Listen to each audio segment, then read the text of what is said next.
Justin was here at CNN. The mayor of Toronto now responding to accusations that he smoked crack cocaine with Somali drug dealers. The Toronto Star reported there is video of this incident.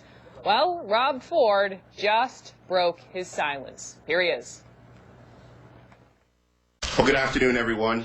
I'd like to take this opportunity to address a number of issues that have circulated in the media over the last few days. There has been a serious accusation from the Toronto Star that I use crack cocaine.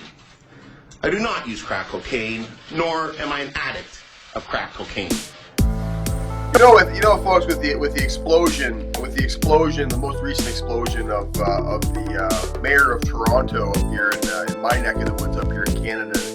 I live near Toronto, but you know we're up here in the Northern Command Studios, Northern Command ppsimmons Studios. With the explosion of the so-called conservative mayor of Toronto, now finally admitting today that he did smoke crack in a drunken stupor. Geez, if I had any advice for that guy, it would be please leave the Conservative Party, join the Liberal Party, and then that way you get a complete pass on the crack-smoking drunkenness, because liberalism is an unrestricted lifestyle. So, look at Justin Trudeau. That guy gets a pass on smoking pot. Well, that's because he's a Liberal. So come on, Mayor Ford, just join the Liberals and stop giving the Conservatives a bad name. But listen, folks, there are fewer and fewer real men out there these days who I would qualify as a real man. And that list is getting shorter and shorter. And thankfully, this real man is still taking my phone calls. He's got a brand new book and movie come out. And we just wanted to touch base with Mr. Carl Gallups, author of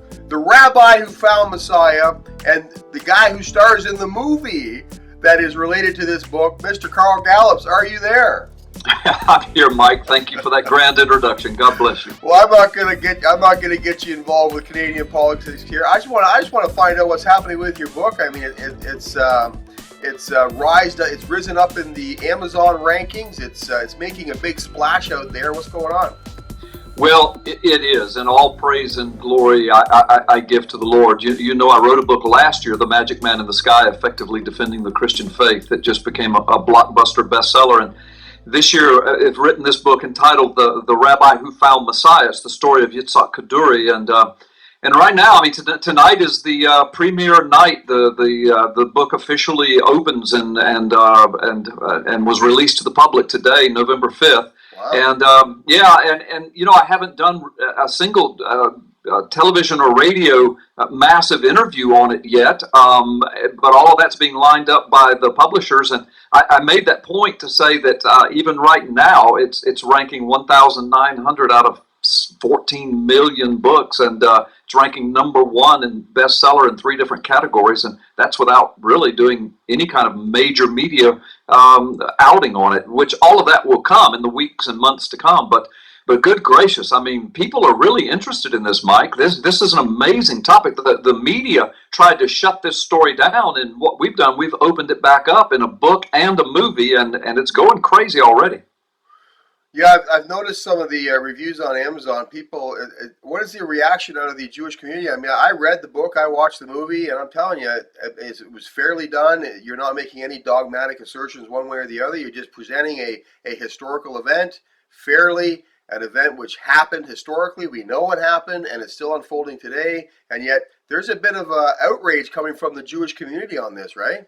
Well, it is, but the outrage is an unfair outrage, and I'm not mad at the Jewish community. Listen, I'm a huge supporter of Israel and the Jewish community. Anybody that comes to ppsimmons knows that. Sure. But it's an unfair outrage because the ones that are outraged have not seen the movie and they have not read the book. If they had, what they would realize are several important things. Number one, I have not hurt the memory or the astounding ministry of Rabbi Kaduri. I have not disparaged him. I have not disparaged his family. What I've done, I have taken a journalistic approach. I researched this thing thoroughly for months and months, actually for years, but for intensified months, and called Israel Today, the people that actually broke the story, and wrote emails, and I got all kinds of information from people in the know. And then I resourced all of these archives of articles, and I pulled it together and an amazing, exciting, unfolding story with a journalistic style. But now, listen, I want to be honest. I am a Christian. I'm a Bible-believing Christian, and I believe that Jesus is Messiah. So if I have any bias in it at all, it is only that I'm looking at the possibility, the exciting possibility that this rabbi named Jesus as the Messiah. However, I explore all the angles. I explore all of the other possibilities. Some people think that maybe he saw the Antichrist. Well, I explore that. Some people think that perhaps he didn't have a vision at all. He was just self-fulfilling a prophecy. I explore that. Some people think that the note was a fraud and a fake. I explore that in great detail. But without giving the whole book away, I do come to some startling conclusions. It's not just a mishmash or a walking the fence kind of thing. It's a journalistic approach with, I think, an exciting way of presenting this information. Plus, I do arrive at some startling conclusions. If anybody has any doubt, watch the 50-minute movie, the documentary DVD on this. Jonathan Cahn is in it with me, and you'll see. I mean, I went to a premiere the other night. There were 500 people at a premiere showing of it in this one theater setting, and I went there, and you could hear a pin drop while the movie was playing. People broke into a spontaneous applause when it was over. I mean, it's amazing. This story is absolutely amazing, and it's still unfolding. So for the Jews that are upset about it, I say, look, you haven't read the book. You haven't watched the movie. You don't know what you're talking about. And nobody has been disparaged. Nobody has been trashed. It's a reporting of a story that was heavily, heavily documented. And then the media decided they were going to cover it up. But, we've resurrected the story, and I guess folks are upset that we're actually speaking the truth and using our First Amendment right. Now, Joe Kovacs of WorldNet Daily, he wrote a fascinating piece today. He made the connection to Saul on the road to Damascus. Now, Saul was a devout Jew who persecuted the Christians of his day, and he had a confrontation with Jesus and made a miraculous conversion there on the road to Damascus, and he received a new name. We know him as Paul, who wrote at least half of the New Testament. And now Kovacs, he made the connection to the Rabbi Kaduri in that, hey, listen, we have to at least explore the possibility that this rabbi, this modern day rabbi, that God used the same methodology to reach him in the form of a vision. And the rabbi did say some things about meeting this. Well, you might as well go out and come out and say it, that the rabbi met the Messiah. Yeah. And gave us his name. And Paul, who was then Saul, said, "What is your name, Lord?" And he says, "I'm Jesus, whom thou persecutest." Right.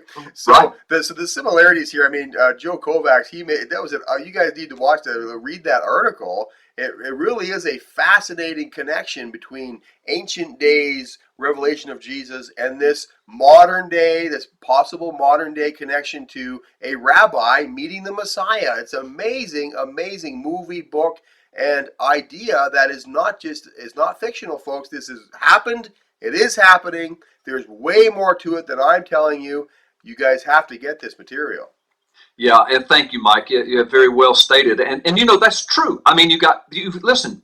You've got Old and New Testament examples of this very phenomena. Paul, as you just said, a Jewish Pharisee, a rabbi who has a vision. You've got Simeon, the elderly Jewish respected elder in the temple who sees the Christ child in Jesus and Mary and Joseph's hands. He said, "I have now seen the Christ. I've had a vision that I was going to see the Christ, and here he is."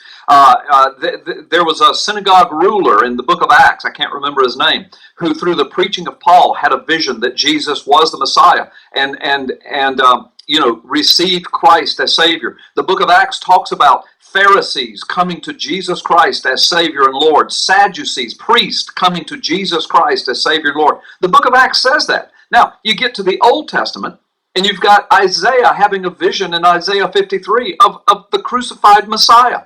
and resurrected and scorned and mocked by you go to Psalm 22 and there's David 1,000 years before the crucifixion describing exactly the crucifixion scene of Jesus, right down to the piercing of his hands and feet, the gambling for his clothing under the cross, the mocking words that were used 1,000 years before. So any good Jew or any person who knows anything about the scriptures, Old and or New Testament, has to know that Rabbi Kaduri fits the pattern of the Old and New Testament revelations of the Christ, and he could have had this revelation. Now, it's amazing, Mike, the only thing that the Orthodox Jews are really saying is, this book is junk, this movie is junk. Now, they're saying that, and they've never seen the movie, they've never read the book, and then they say, because Rabbi Kaduri couldn't have said this. And that's their only argument. Right. And then the family's argument is, well, the note is a fake. Okay, but here's the deal. He said in several public places that he had a note, okay? Well, 1 year after his death, a note appears on his website, Mike, and it was reported by News First Class. It was reported by Israel Today. It was on his website, Mike. So, I mean, people have screenshots of it. People downloaded it. Israel Today ran a front page magazine article on it. There's no denying the note was on his website. So the family's saying, well, it's fake. Okay, well, if it's fake, where's the real note? Because he said for months and months before he died that he was going to put a note up. And there it was on his website 1 year after his death. So somebody put it there, his webmaster, somebody in his organization did. I have a website, you have websites. There are very few people that have access to my websites. So where's the real note then, is what I would say. And if this is a fake, who would do that? Who would have access to his website would think to do such a thing? Well, no Jew would do that. So the bottom line is, Mike, I tend to believe the preponderance of the evidence is the note was real. It was really written in his hand. It was really put on his website. The problem is the Orthodox Jews do not like the results of the note, because the result of the note in cryptic form, once it was translated, reveals that the real name of the real Messiah is Yehoshua in Hebrew, translated to English, Jesus. And that's what the furor is about.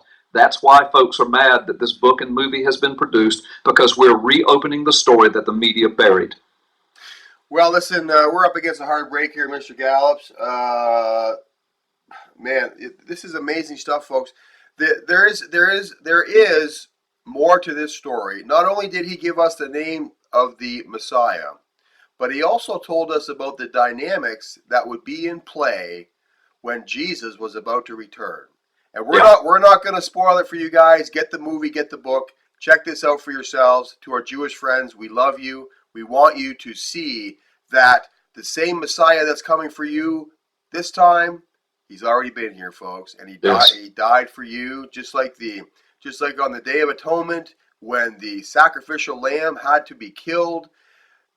Today, you have a Savior, and he died for you and took away all of your sin, not just a year's worth, all of them. Mr. Gallops, best-selling author of now 2 books and movie star, we're honored that you chose ppsimmons Television to be your first TV interview after the official release of your book, sir. Thank you so much, Mike. God bless you. Thanks for all the work you do at the P.P. Simmons News and Ministry Network. God bless you. All right, we've got Michael Corrin. He's scheduled to be on the show here to talk about the Rob Ford thing, the explosion there in Toronto, the crack-smoking, alcoholic gangster there in Toronto. Stay tuned, folks, for more of P.P. Simmons Television. We'll see you guys next time.